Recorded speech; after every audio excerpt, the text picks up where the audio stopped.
జగన్ రాప్తాడు పర్యటన రచ్చగా మారింది. తొలుత జగన్ హెలికాప్టర్ దిగిన వెంటనే వైసీపీ శ్రేణులు పెద్ద ఎత్తున తరలివచ్చారు. పోలీసులు మొదటి నుంచి జగన్ పర్యటనకు భారీ బందోబస్తు నిర్వహించారు. అయితే ముందుగా ఇక్కడికి చేరుకున్న పోలీసులు వైసీపీ నేతలను కంట్రోల్ చేసే ప్రయత్నం చేశారు. వెనక్కి తగ్గని వైసీపీ శ్రేణులు హెలికాప్టర్ వద్దకు వచ్చారు. దీంతో పరిస్థితి అదుపు తప్పింది. ఈ సందర్భంగా మీడియా సమావేశం ఏర్పాటు చేసిన జగన్ పోలీసులపై మరోసారి విరుచుకుపడ్డారు. సెక్యూరిటీ విషయంలో పోలీసులు దురుద్దేశాలతో వ్యవహరిస్తున్నారన్నారు. అంతేకాకుండా మరోసారి పోలీసు ఉద్యోగాలపైనే కాకుండా బట్టలోడిస్తామన్నారు.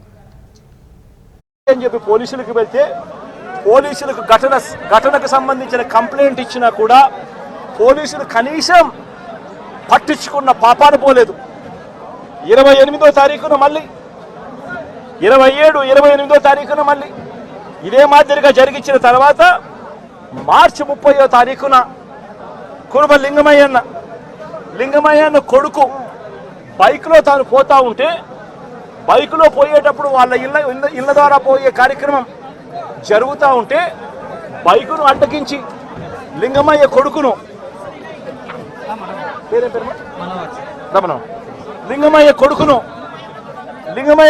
అటాక్ చేస్తారు.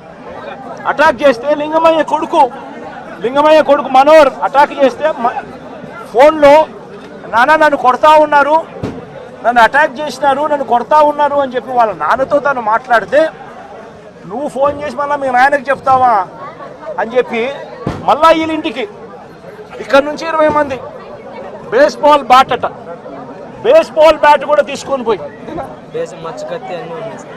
బేస్బాల్ బ్యాటు, కట్టెలు, రాళ్ళు, మచ్చుకొత్తి కూడా తీసుకొని మీలో 20 మందితో ఇళ్ళ కాడికి పోయినారు.